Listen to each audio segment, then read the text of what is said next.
Good morning, dear colleagues. Thank you very much for having us here. I'm really glad. It's really great that this conference is in Latvia and the Baltics and some of the countries that maybe did the most in anticipating the situation that we're currently in. So welcome to our session on a really crucial topic that will set the scene for this entire conference: forecasting and closing the defense skills gap. The theme of this conference is urgent. Defending the future is no longer an abstract concept, but it's an imperative. The Russian full-scale invasion of Ukraine has reshaped Europe's security landscape. And I had more prepared on this, but I think Thomas already addressed most of this, so I'm skipping ahead a little bit. In light of the US's, the Americans' shifting commitment to this, the security umbrella, Europe's defense is an imperative. It is imperative that Europe becomes more self-reliant, and the result are these historic commitments towards defense spending and towards building up the armed forces and the defense industry at large. The headlines focus on budget and hardware, but the real challenge goes beyond finance. It's people, and that's why we are all here in this room. When armed forces and defense companies are struggling to hire, to retain, and to retrain their personnel, the skills gap isn't just a skills gap, it becomes a strategic vulnerability in light of Russian aggression. A couple of words on the format. We have 5 expert panelists, and the goal here is really to discuss actionable strategies of how the different stakeholders in the labor market ecosystem can address this skills gap. So for the next 70 minutes, 5 expert panelists will be on the stage. We didn't quite discuss the format. I was actually expecting them to already be here, but that is fine. I can call them up individually, and they will come up here. But yeah, so we'll have 5 expert presentations, and what's really crucial, we're in a room here full of experts from public employment services, from the defense industry, from the military, from different sectors, and we really want to encourage your participation, so we'll leave about 25 to 30 minutes for Q&A, so please listen carefully, please note down your questions, and at the end, we hope to make this as interactive a discussion as possible. But yeah, let me introduce the panelists. First, from the OECD, we have Ms. Tilde Jacobsen, and please come up here to make sure that we are, and I'm going to introduce everybody, but Tilde will be the first one to present. Next, from the Swedish Employment Service, Mr. Sean Mendes, local here, from the crucial industrial base, we have Mrs. Elina Ekle-Lokmele. I'm not sure I'm pronouncing that correctly. I hope I am. She's from the Federation of Security and Defense Industries of Latvia. And last but not least, from Accenture, we have Mr. Maximilian Balvans. And yeah, everybody's here? Great. Let me give the floor to Tilde Jacobsen. And to begin, we really want to ground this discussion in the data. So the OECD has done a lot of work on analyzing the skill gaps, and the recruitment and hiring needs of the defense industry in Europe. And we really want to have a look at this evidence-based map of the European defense labor market. Where are the jobs, what skills are in demand, and how these trends are evolving. So, Tilde? Thanks so much, Matt. Maybe now I took your chair? Or No, I can, I'm flexible. Okay, good. Can I change the slides myself from up here, or? I think you have a... Let's see if, yeah, we try one more. Okay, great. Hi, everyone. So, as said, my name is Tilde. I work at the OECD, so based in Paris, but originally from Denmark.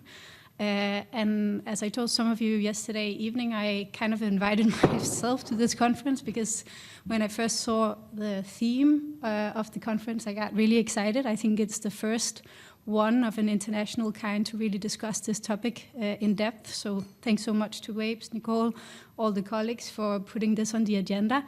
And it came at a time when we had just started a new work stream at the OECD on skills for defense. So maybe too much to say that we've done a lot of work, not yet, but we are starting to do a lot of work. and really pleased to be here today to present the very preliminary findings, but also to discuss with you what more is needed to get your feedback and see how we can go from here on this very important topic. So I'll say a bit about the background. I'll give you a couple of preliminary findings on 2 key elements of the work stream, and then I have a final slides on where do we go from here. So that's the discussion part. Background is basically the same as why we're here today and why we have this conference.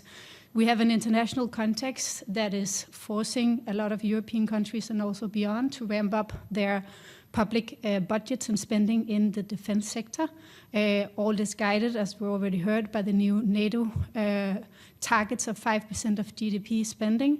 But one important question, which we're here today to discuss, but which I haven't seen a lot of discussion about at NATO or European level, at least for now, is the question about what about the labor and skills to turn budgets into real action on the ground. As we just heard from Thomas, budgets or money is not enough to make us safe, right? We need people to implement the money on the ground. And importantly, this surge in spending comes at a time where we already see significant labor and skill shortages in many key industries and sectors across Europe. So many of these sectors are also important for the defense industry. So it's not an easy time to find more workers with the right skills to turn budgets into real life actions on the ground. So that's really the background. In terms of what we've set out to do, at least for now, there are 2 main questions that we're looking into. The first is the where, and the second is the who. So we take a place-based approach to understanding how can we turn spending into real-life production and actions by understanding where are companies, defense companies, based, in which certain specific local areas across Europe, and then understanding what is the labor and skills that they need. Is this labor skills available in the local area, or do we need to take different measures into action to get people to move or to train to become available for the defense companies. And importantly, this is the quantitative part of the work, but of course the ambition is to use that to guide action from public employment services so that training, reskilling programs, but also labor mobility programs can be guided and targeted directly to this sector. So I'll say a few words about the where first and then the who afterwards. So the first, the where, is about the geography of the defense sector. Importantly to say, first of all, is that we have zoomed in on 9 European countries, at least for now. The ambition is to go beyond that and even beyond Europe, if possible, and if data allows. So the 9 countries are Belgium, Czechia, Denmark, France, Germany, Italy, Netherlands, and Sweden. We could have chosen Finland, the Baltic countries, many others also, but these are some of the countries where we already see commitments in new budgets and spending, but we're also some of the countries where we know that a lot of defense establishments are in place. In terms of, I won't go too much into the technical details about how we have identified places, but what I can say is that we have used a data set from the Aerospace and Defense Industries Association of Europe, which gives us the geolocation of defense establishments. So not just the headquarters, because some of these companies are really big multinational companies, and we want to know where the headquarters is. We want to know where they produce their stuff. And that we get through this data set. So it's an extensive but not exhaustive data set. And I'll come back later to discussions on alternative types on how to measure and identify the industry. But for now, this is the approach that we have used. Then, as a first step, we've looked into whether or not these establishments are based in rural, more remote areas, or in more urban city center areas. And a first finding is that only around 13% of these establishments are based in remote areas. And I'll come back to that, but I think that's maybe linked to the need for high-skilled labor in this sector. So Most of them are based near or in cities, but it doesn't necessarily have to be the biggest cities. So around 15% are based in cities that are from 50,000 to 250,000. So big cities, but not metropolitan areas. So that's a first finding. Second, given that we know that they are mainly based around cities, we're using the concept of functional urban areas as, in our view, an ideal territorial level to approach the kind of the narrowing down of what we call defense hubs. So places where there are at least one significant establishment of a defense company in a place. So functional urban areas is basically a city and its commuting zone. Doesn't have to be a big city, but a well-defined city with a government level and a community zone around it. And what we see is that in the countries that we have looked at, around 160 out of 330 are what we then call defense FUAs. So areas where there is at least one establishment of a defense company. And you can see on the map the intensity of the number of establishments per 50,000 people, I think it is. So there are some of the big ones. You have in France, for example, Paris, you have Toulouse, you have Stockholm, Copenhagen, Prague, Belgium and the Netherlands. It's all over the place almost. So it gives you an indication of actually how widespread defense production is, but also how it's centered around certain areas. And on average, these areas are around 55% larger than the average FUA in these countries, and they make up around 4.3% of GDP on average, compared to around 3% on average in a general FUA, so city plus commuting area. So that's a bit about the place, and we need to take that first step to really narrow down then the next question: what is the skills and labor that is needed in these specific places? So I'll move on to the second part, which is the who, which I think is in the end what you're really mostly interested about. And I have to say here, it's just early findings. We have more that I don't have time to share, and also hopefully more will come later in this research brand, but just a couple of findings. So first of all, it's really a high skills sector. Almost 80% of job postings made by defense companies in defense hubs are for high skilled jobs. And to measure this, I should say we've used what's called Lightcast data, so data on online job postings. Again, we can do much more with this data, but that's the approach we've used for now. And as said, it shows us the really high demand for high-skilled labor in this sector. And we can also look into some of the types of roles or the industries, jobs that are demanded. So they are really dominated by engineering, aviation, telecommunication, and logistics, but also encompass a wide spectrum of occupations in IT, security services, and industrial trades. And just because it's very high skilled, it doesn't mean that there's not a lot of production manufacturing going on here. It's just a question about this manufacturing being relatively technical, specialized, demanding certain very high skilled types of people and jobs. But then if you look into the development of the demand, and I think that's really interesting given all the geopolitical changes at the moment. First of all, we saw a surge in postings in these sectors and in these areas around 21, 22. And after that, it has returned to more or less normal growth. And I think this spike was likely very conflict-driven, if we think about this time in history.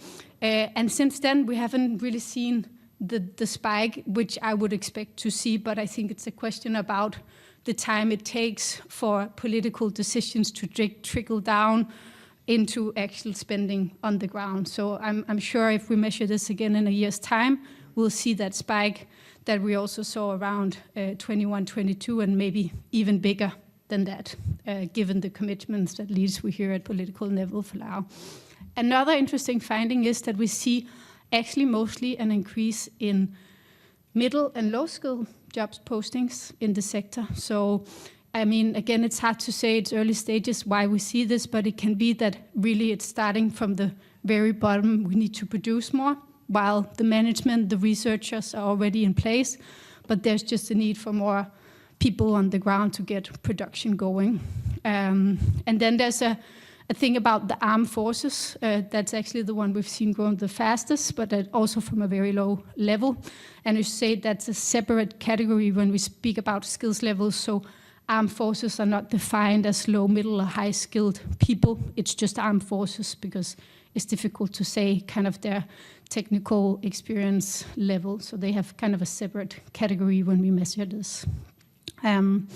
One last slide on the findings. If we look a bit more into the sectors, the industries, the type of skills in demand, we see that skills in public safety, national security and engineering dominate jobs postings in defense, and they're really far above the labor market average. It's really significant for this sector, and it includes skills in safety and surveillance, technology, aerospace, transport, and intelligence. And in addition to this, we also see, as I said, strong demand in manufacturing, logistics, and IT, and that's what you can see some of it on the figure over here. So that's early findings. We have already more findings that I couldn't include in this PowerPoint, just given the time limit. But I hope that's already some interesting findings for you. And I think, given that we know this, our approach at the OECD is that for public employment services to really use this information and to guide people and the workforce into the right jobs that are in demand, we need to take both a skills-based approach, but also a place-based approach to skills and job transitions. So we need to know not only if workers have the right skills or competencies, but we also need to know if they are based in the area where there is a rising demand, or if not, if they're mobile to go there. Because all our research so far shows that people are generally not very mobile. They tend to stay where they are, even if they don't have employment. So PES needs to develop both measures to and upskill in targeted ways that are linked directly to the needs of the sector, but they also need to develop mobility measures that can make sure that people are available for jobs where the jobs are placed. And that's really what we're trying to do in a separate work stream here on measuring skills proximity between different occupations, but also job proximity in terms of geography where people are placed. So in the interest of time, I skipped this slide, which goes more into detail about this approach that we are trying to develop with different public employment services across the OECD. And then I actually go to the last slide on going forward. And really, this is also where I'm interested to have your feedback, any questions. But as said, this is the early beginning of hopefully a bigger work stream. And there are three things at least that we want to do in addition. So first of all, we want to turn the quantitative results into policy guidance for public employment services. So ideally, this data in a more well-developed form, targeted specific countries, should help public employment services design training programs, mobility programs for the defense sector. And it should also inform employers about what they can do to train their workers and how we can facilitate job transitions. Secondly, we want to measure and learn more about labor mismatches and job transitions. So there's further analytical work to do here. By now, we know a bit about the skills composition and demand in the defense sector, but we also need to know what is actually the available labor force in those places, and do they match or not? And if they don't match, what do we do about it? And then thirdly, as I alluded to a bit earlier, we also want to be much better at measuring and defining the defense industry. This is an early stage where we use, as I said, a data set that can guide us, but we can do much more in terms of taking an industry approach to understanding what is really the defense industries or companies that make up this sector, and from there try to measure more in detail the places and the skills that are needed. So I'll leave it at that. And please find me. I'm here the rest of the day. So if you have any questions or ideas on how to go further, I'm very happy to discuss. Thanks so much. Thank you. Thank you, Tilde. Great, really interesting. And I think it becomes quite clear that the skill needs of the defense sector are significant, and that they, especially in the high and middle skill sector, significantly overlap with the requirements of other sectors as well. But yeah, given the importance of this sector, and this is what coming to Sean now, given the importance of this sector, how does the role of a public employment service expand into the core of national security? What is the role of a PES in making sure that the defense sector has the skills they need? And can you go a little bit into the details of how Arbeitsvermedlingen has this role of a preparedness authority in the total defense strategy? And I think if you want to use your slides, I think you have to go to the lectern. Thank you very much, and pleasure to be here today. My presentation, and I think all of our presentations in this panel are looking at this from very different perspectives. And when I think about our perspective, one thing that's really useful and interesting is we, especially at these meetings, we learn from each other. And I think a lot of the Swedish learning, even more than during the war in Ukraine, was during the pandemic crisis. And we learned a lot looking at Finland, hello, and the societal resilience. So I'll tell you a little bit about our journey to build a more resilient public employment service and this concept of total defense. So here I am.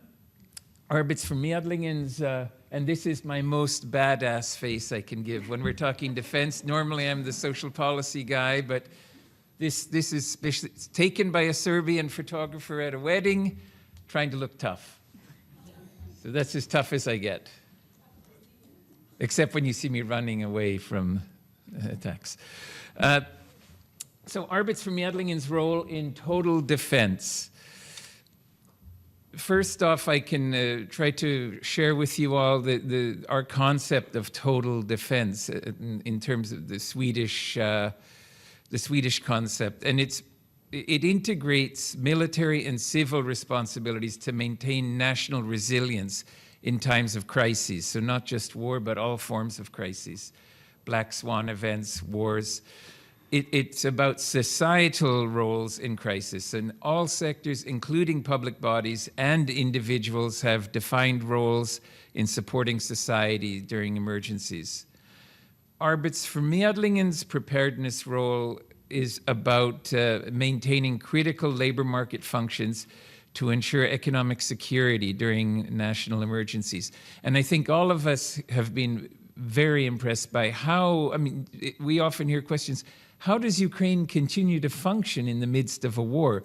It's not only about military efforts, it's about all forms of societal resilience, delivering power, delivering critical labor sources, food, water. So we all have a role, including at the Public Employment Service. And finally, and this broader concept of strategic, total defense, strategic importance. And this is about Arbetsförmedlingens preparedness and our status to ensure that we can continue to deliver core functions in society. What is the importance of preparedness? One area is a role of economic and employment stability. And this means employment and income stabilize society during crises such as wars and natural disasters and help to prevent social unrest. And one thing we often think from most of us don't have a lot of experience of war, and we think that it's probably something that will happen quickly and end quickly. And again, we just have to look to Ukraine and see, okay, it's not a matter of a few days or a few months, it's now stretching into years. So we need to build a societal resilience to handle that. It's about the vulnerability of social services. Interruptions in job matching and benefit services could not only impact vulnerable populations, but it also could undermine public trust in the society, which we need to maintain in terms of crisis and war. It's about preparedness as national resilience. So this is about continuous service delivery under stress is vital for national resilience, and it requires robust systems and robust planning. And here, Arbetsförmedlingens critical role safeguards Sweden's economic and social fabric within the total defense strategy. If I can share with you briefly a bit about mandate and responsibilities, and I have a short presentation, so it won't take too much time.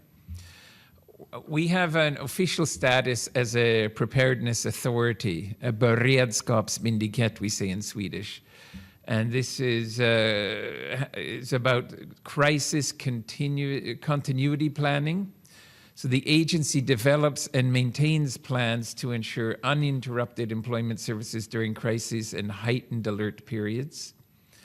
We do risk and vulnerability analysis. So we do regular assessments to identify risks and vulnerabilities to strengthen preparedness and response capabilities. And I think something most of us see in our everyday work is hacker attacks, which are constantly stressing and shutting down our system. So this is just the pointy edge of the sword before moving into even more critical threats. But we even see this in our everyday operations.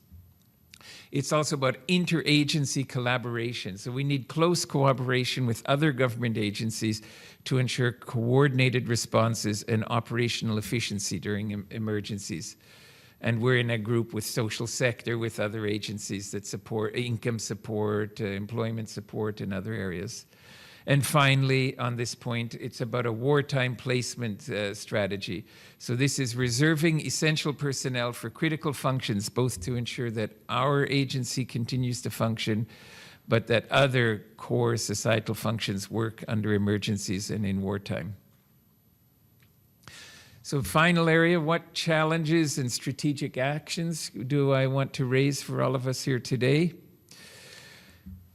The first is about modern labor market vulnerabilities. So it's the interconnected and digital labor market introduce risks such as cyber threats and supply chain disruptions, both of which we've seen in recent years. It's about robust risk analysis and preparedness.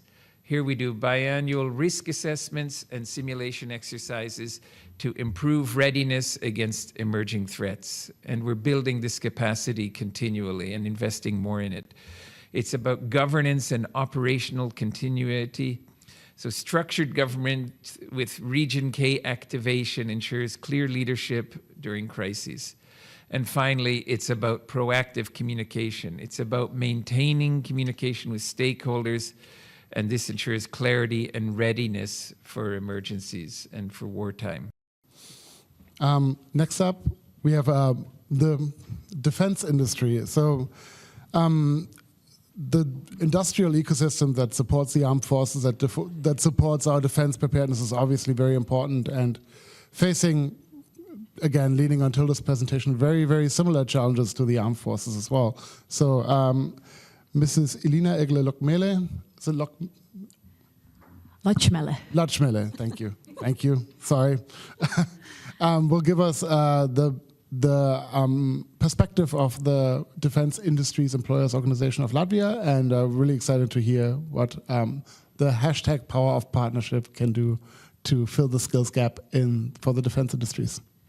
Yes, thank you for having me here, and I have to confess that during the financial crisis I had a duty as Employers Confederation Director to also be part of and lead the advisory committee of Latvian Employment Agency. So I feel a little bit like back in old waters. So it's a really big pleasure for me to be here. And I had this worry on our online meeting with all of the speakers that probably I will completely change my mind what I'm going to talk about during my few minutes here. And indeed, being in Kiev last week and putting my notes down, I understood that probably I cannot talk just in a ordinary way. And of course, I was thinking that in your everyday life, you are really working a lot with data, and you want to make right decisions based on data. And I think this is something what we are all living in. We think that data is driving our decisions, and this world is driven by data.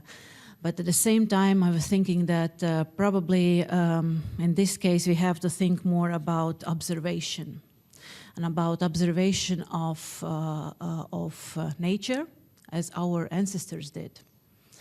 Because we have to see what kind of habits are in a forest. So what kind of habits are in a population. So how many foxes, how many rabbits do we need in a forest? What are their functions to keep the balance in a forest? And with this, I started to think, so how many predators do we have in our nature, in our forests?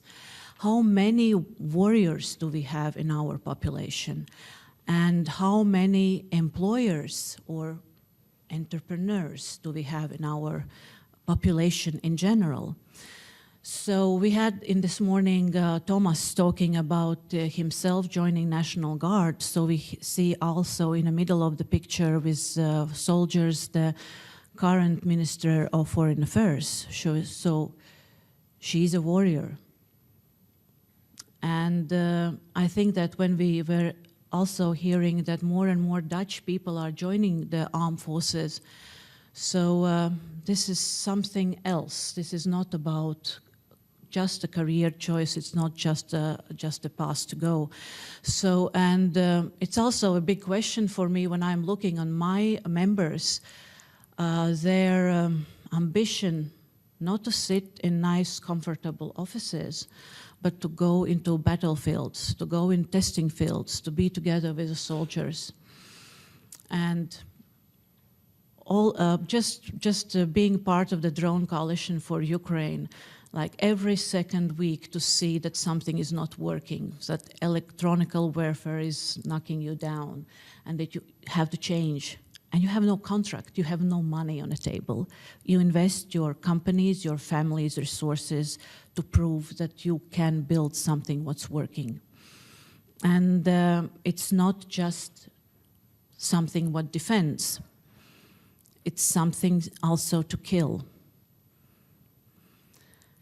And then we have to think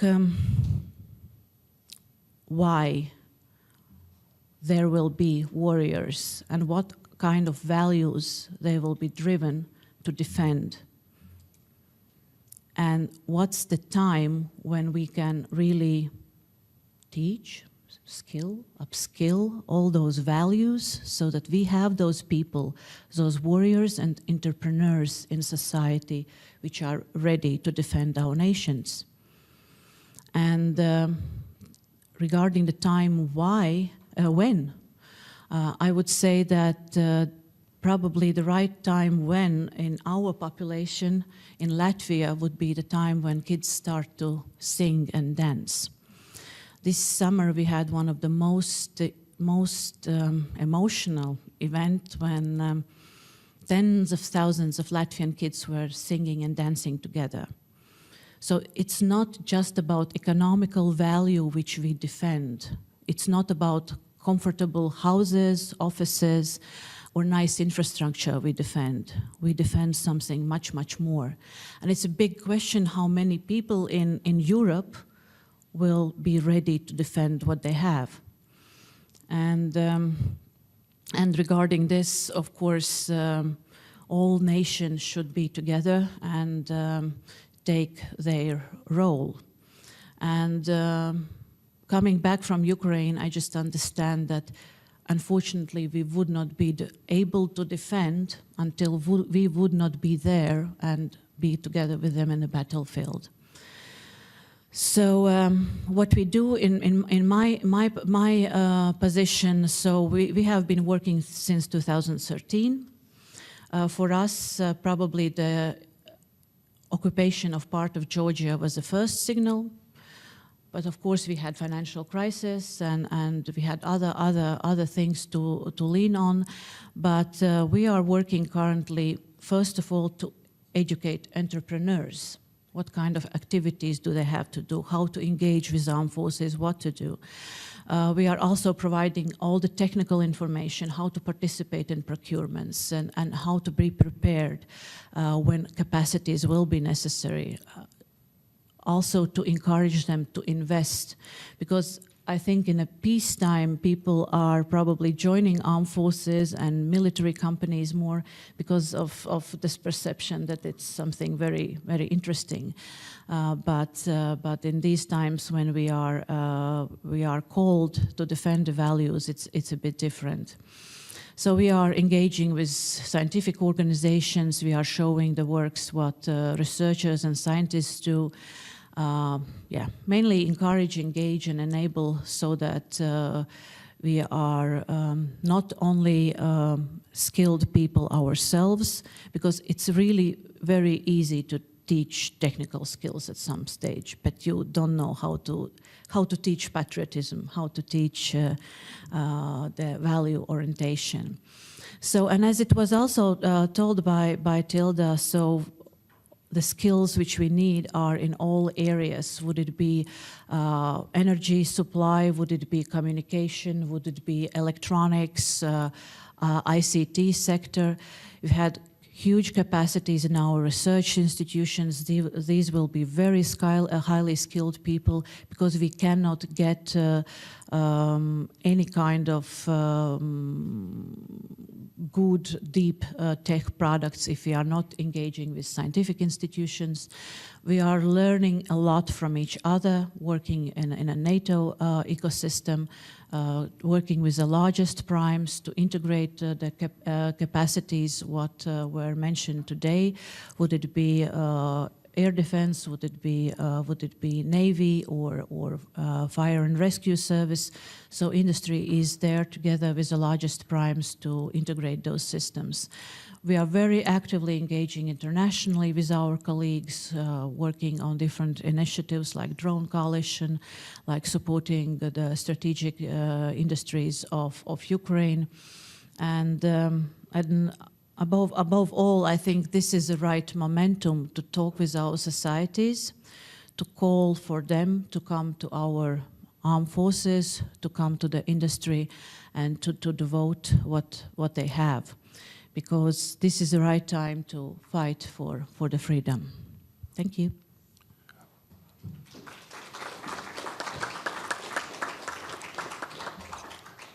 Thank you so much, Alina. And I would echo that. Every time I'm in Kyiv, I'm impressed by the sense of duty and patriotism that people feel. And obviously the cultural shift is another asset when it comes to recruitment and retention. So if people feel duty bound or feel a moral obligation to contribute to defense, that will make all the things we are talking about, recruitment, retention, training, upskilling, a lot easier and a lot more barrier free. So thank you. Finally, Max. Yeah.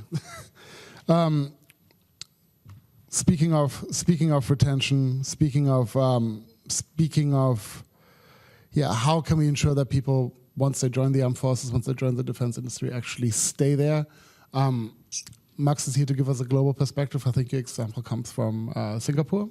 So it'd be really interesting to hear how, what different strategies, what different approaches there are to increase retention, to make sure that once we've mastered the challenge of recruitment, once people have the right skills, that they actually stay in those jobs as well.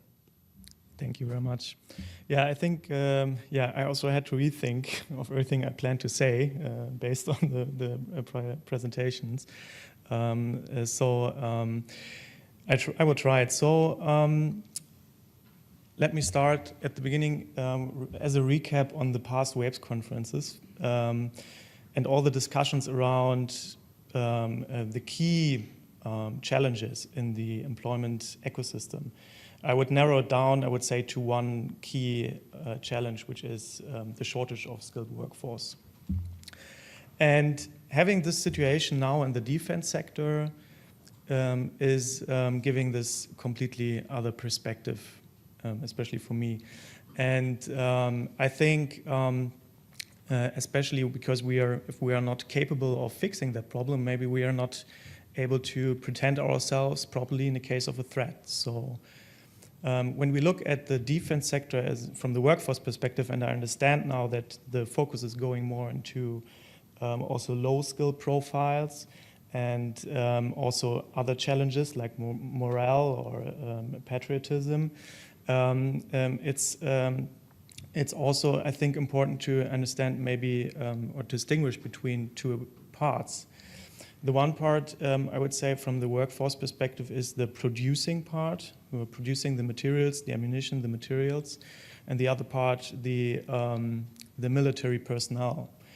And on the producing side, we see that they're on a daily basis getting more involved in developing new technologies, and also applying artificial intelligence, big data, advanced analytics, quantum technologies, et cetera, And with this, they are increasingly competing against the big tech.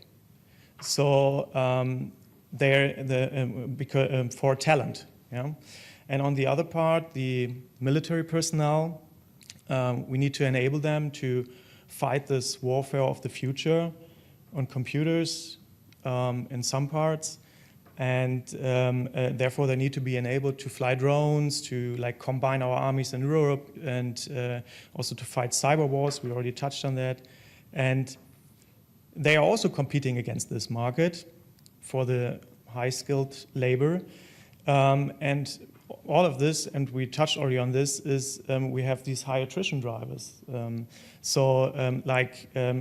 expectations, work-life strain, limited career pathways, and maybe also weak family engagement.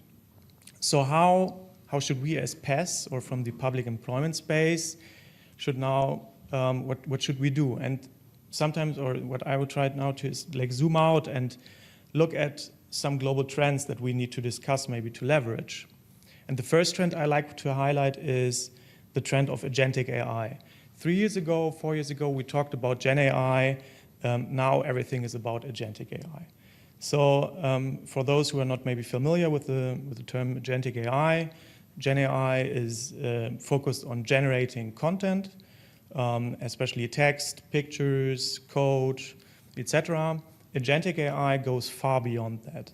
So these agent systems, they are really proactively performing tasks or workflows. They are capable of doing solving multi-stop problems, and they interacting with each other, and they are also interacting with systems and services. So this leads us to a completely new area of use cases. And we are implementing and I represent the industry here, we are implementing this for our clients, especially in the core processes, implementing chatbot solutions, recommendations, also on completely renewing contact centers, for instance, also in social services, giving live stage support, etc. But it's also capable of really getting deep understanding of maybe service gaps or security gaps. And this also leads to, I think, in the defense space, to several areas of application where we can use that. The second global trend I would like also to touch on is the leveraging learning platforms. To fill the skill gap that we already discussed, I think it is really important to have a nationwide initiative. And we see that in other countries, for instance, in the Middle East, Kingdom of Saudi Arabia, they initiated a complete free scholarship for the Saudi population. And they trained them in 3 years in partnership with Udacity, who is a learning platform provider from the US, the whole part of the population. And they were capable of training 20,000 people, 20,000 Saudis, 70% of them were under 30, in these technologies that are needed for their economy. Especially AI, digital marketing, production management, etc. So there are ways that we need to rethink also leveraging it from the PES perspective for the defense sector in preparation for the future. And the third thing, the last thing I would like to touch on is the end-to-end digital journey. I think most of the public service organizations are still modernizing their core, their digital core.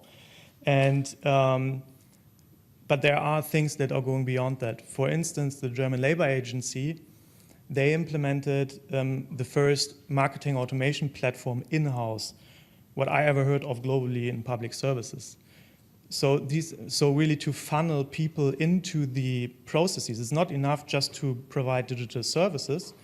You also need to bring the people to the services. And these kind of technologies, we need to think of how can we make use of that also to leverage it for us all. So so once we have the digital core in place and you are capable, you have the data and you are capable of using all such technologies, I brought this example here from Singapore. So in Singapore, Accenture helped the Ministry of Defense to develop this user-centric portal for all the defense workforce. So the people there are capable of really managing their own services, resources, their career pathways, etc. And I think what's notable here at this example is they also provide access to the family, to parents, also to the employers, etc., so that we have this platform to interact with each other, and this also gives personal engagement into this process and enhances also the personal network. And the platform is built in a way that it ensures the data security, which is absolutely necessary in these kind of space. And the people also have the transparency about what data is in the system, etc. So I think, and I stop here, we think also because of timing, this is just one example of what you can achieve once you have this platform in place. Yeah. Thank you very much.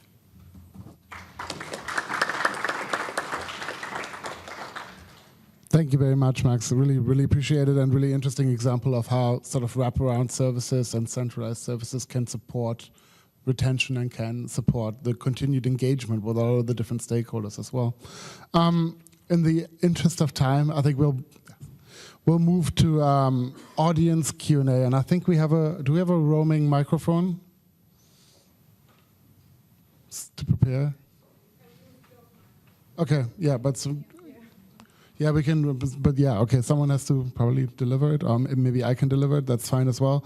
But I want to give sort of an impulse to the audience to have to give you something to think about, and that is really, so we are all sitting in different silos. All the different people here on stage come from different stakeholders within the labor market, and I want you to think about a little bit like what are the barriers, whether they're bureaucratic, cultural, financial, that prevent a seamless talent pipeline from education through the public employment service, through the industry to defense, and what can we do to break down those silos and enable better cooperation between these different stakeholders. So that's a question partially for the audience, but also for you to think about. And please, if you have any questions, otherwise I'll have to ask more questions of the panelists myself. Any questions in the audience? Any contributions from the audience? I see Niels nodding. I'll bring you the microphone.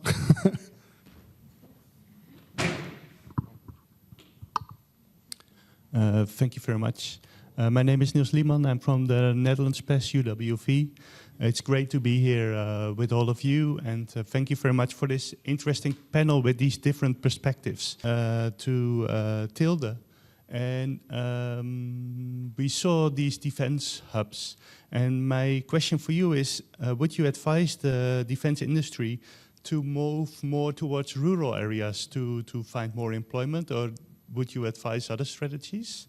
Okay, thank you. Very, very important question. And it allows me to allude actually a bit on the second part of this work stream, which look into not the human capability size, but the industry capacities beyond skills.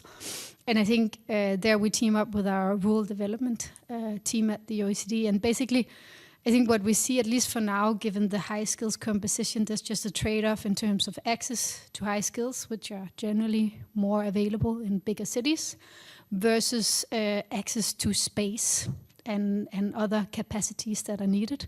And there you might need to go outside of the bigger cities to get access to that. So the second part of this work stream is actually that we're looking into what are the industry capacities needed for the defense sector to scale up, looking into the places where there's already defense establishments in place. What are their value chains? How do they link with other regions? What are the key dimensions, facilitators linking to transport, energy provision, all the other things that are needed to get the production going?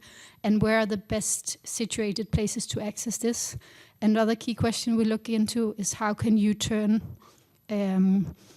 downwards going stories into turnaround stories. So take, for example, the mobile sector or the automobile sector. We have examples already in Germany where some plants are actually being returned into defense productions. So how can we use the increasing spending on defense to turn some of the more challenging stories in rural or remote areas in Europe into positive stories? So I think there's definitely more work to be done on the rural side, and for now we focus more on the city part of it, but it's a very important question and something that we can use in Europe, not only to speed up defense production, but also to turn negative stories into positive stories in terms of rural development. Yeah, I'll leave it at that. Hello, good morning, everybody. I'm Dario Rosic. I'm a retired Sergeant Major from Croatian Armed Forces, and I'm here like in the role of a guest speaker, but tomorrow, not today. And I like to point one question. I'm not referred to anybody. First of all, thank you, all of you panelists that provide such interesting information and also like view insight of current situation as of now.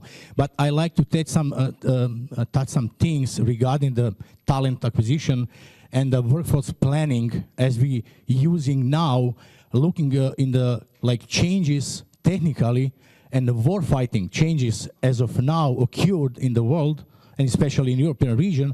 What are you thinking about or changing the workforce planning structure or process in the future, at least for the next few years, because we are already planning for this now? Thank you.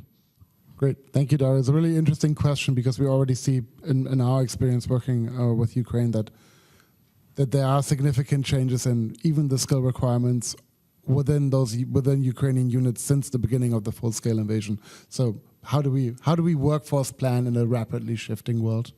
Elina? I will be probably provocative, but I will say no planning. We just buy out the best drone pilots from universities we can. We just buy out. And we have no contracts yet. We just put personal money, we risk personal money.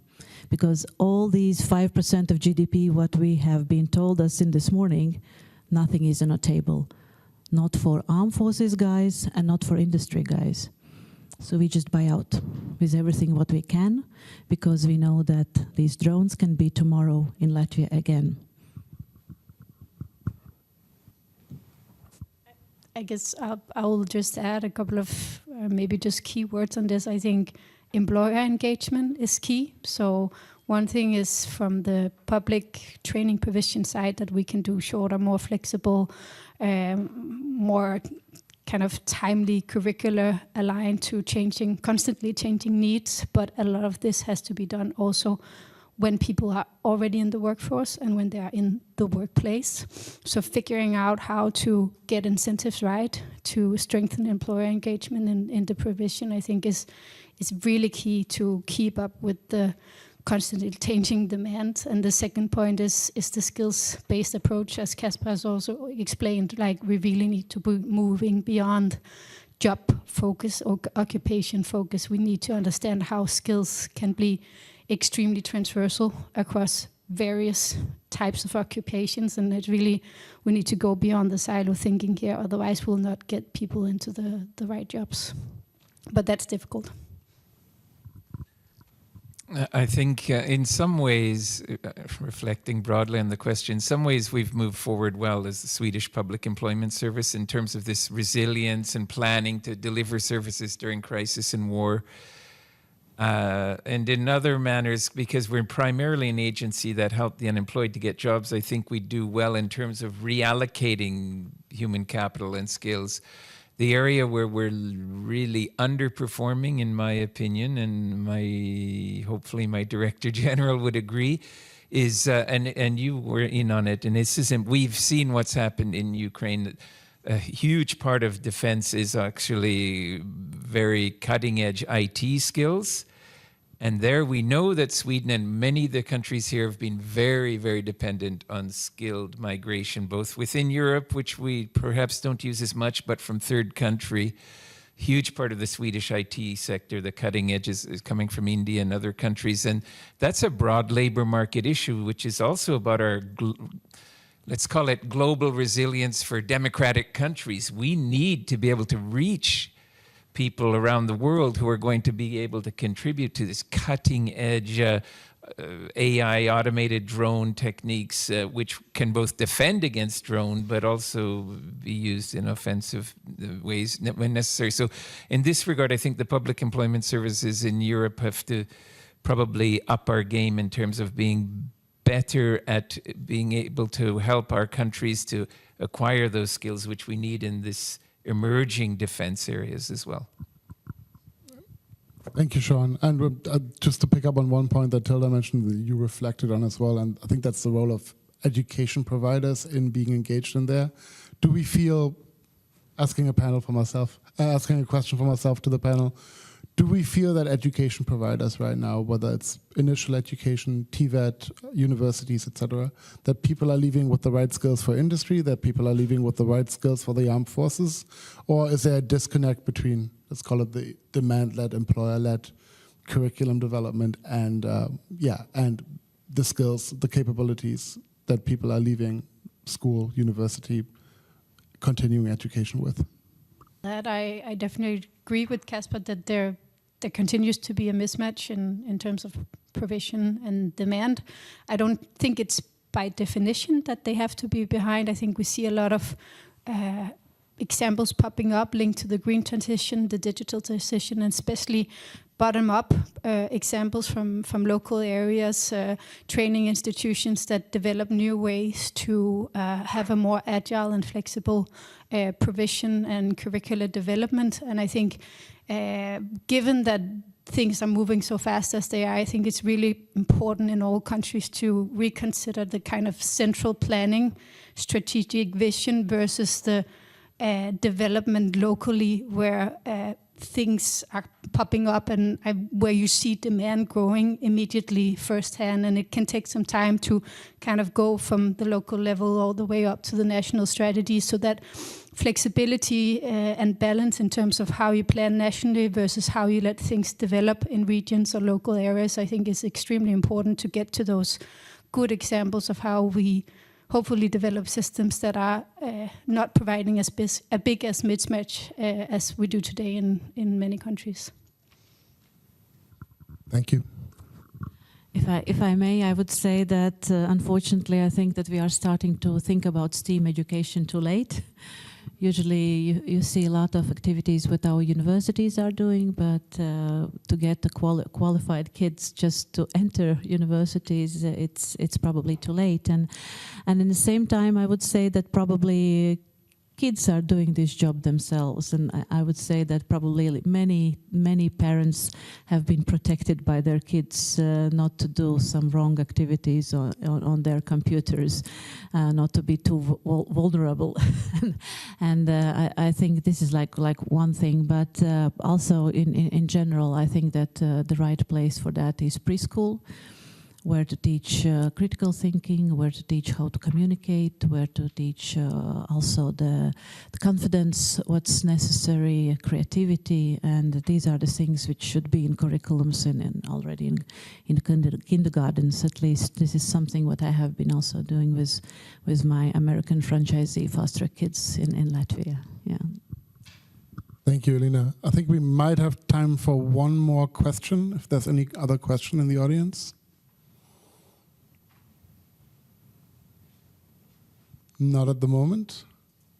Okay, in that case, I will sort of move along to sort of the takeaways, and I think I would like to invite every member of this panel, every participant in this panel, to give your perspective from your stakeholder, from the stakeholder that you represent, of what you would like an audience member from a public employment service to take away as to what is the most concrete step that they can take, that we can take together to make sure that the defense skill gap is addressed and that we move towards a situation of preparedness both in the armed forces, in the defense industry, as a pass, and from the private sector as well. So I'm going to start with Max right next to me. Thank you. Yeah, I think also based on the discussion, I think we need to think in two ways. I think there's like an emerging demand, and we need to figure out how to, as PAS, we can support this emerging demand. On the other side, and also from the technology perspective, when I look at the landscape, I see different platforms, different kind of data structures, etc. still there. And I think what we need is to combine or to define joint initiatives based on industry, military, and the PAS to set up the right structure to be able also to provide all these necessary services in different kind of ways, and for that also to really start small with fast initiatives now. Yeah. Thank you. I think that we can cope with peacetime situations, but my biggest worry, of course, is how we will function in emergency situations, in a large-scale emergencies, and as it was also mentioned today, in a long time emergencies. And probably I also would say that we cannot just lean on the world we have been living in. We have to be prepared that armed forces are approaching agencies and asking for support. We haven't been playing scenarios of full mobilization. So what employment agencies would do in these situations. And we've seen that there has been a lot of distortions of in the industry in a wartime in Ukraine, when just half of your employees are not in working places anymore. So how do we function? How economy functions? So this is a big question mark, and I think that these scenarios should be played out together with, first of all, with critical services providers, and afterwards with armed forces, and then probably with general civilian sectors. But I would say that some gaming is necessary here as well. Thank you. In addition to, my presentation was mainly about building societal resilience, building resilient institutions to deliver public services, and even individuals, building individual resilience. Obviously Casper's points resonate very much with me from the public employment service perspective, that it's not only a challenge to deal with skills supply. We're in the midst of a demographic crisis in Europe, a really serious demographic crisis. So we'd have trouble ensuring skills supply even if defense requirements were not growing. With defense requirements growing, then it's going to be critical. What does this mean? Here, Sweden actually has positive examples for many countries. It means ensuring that everybody contributes, That means increasing the participation of women, increasing the participation of other underrepresented groups, people with disabilities, people with lower levels of education, recent immigrants and refugees. So this is really one area where Sweden has been high performing, as we have the highest labor market participation in Europe. Rolling out tools to bring people in. You're mentioning cooks, tailors, others. There will be opportunities, and I usually think that necessity is the mother of invention. We've seen this in northern Sweden, where they have an acute demographic crisis and nobody to work.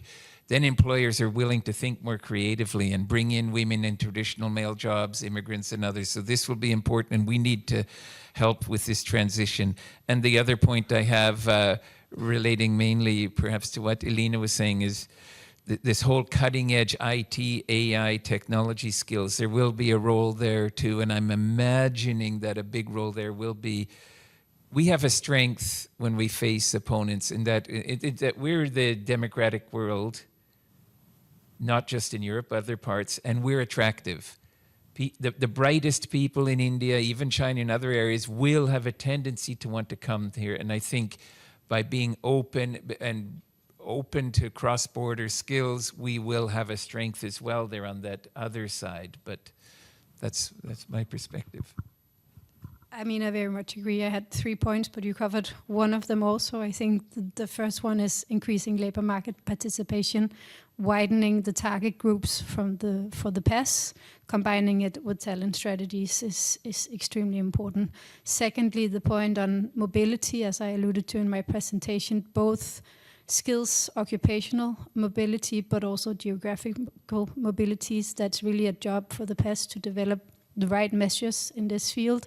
And third, the point on employer engagement strategies. We really need to become stronger in this field, understanding what works, what are the different measures that could be used, what are the right incentives, who should do what is the right division of tasks between public and private in this field, and how do we work together in the best way to get everyone on board and make sure they have the right skills. Great. Thank you, everybody. Just to sum it up from my perspective, I think there's a couple of themes that we all touched on and sort of agreed upon. The one is to mirror what Kasper said, look at what people can do. And I think that's sort of the essence and the ethos of skills first, skill based. It's like, look at what people can do, look at the transversal skill sets, and look at where they can contribute in the labor market, in the defense industry, in the armed forces, wherever it may be. That goes along with data-driven strategies on identifying skills, identifying skill gaps, skill mobility, labor mobility, to mirror what Tilde and what Max have said. And finally, last but not least, the power of partnerships. I think in order to make this work, public employment service as employment intermediaries have to fill that role of bringing education, bringing industry, bringing employment intermediation, bringing government together, and making sure that these different stakeholders in the labor market interact, work together, and pull on one string, so to speak. Thank you very much for everybody, all the participants in the panel. Really, really enjoyed this discussion and your contributions. Thank you also to the audience. And I think we're right on time, Nicole? Amazing. Thank you.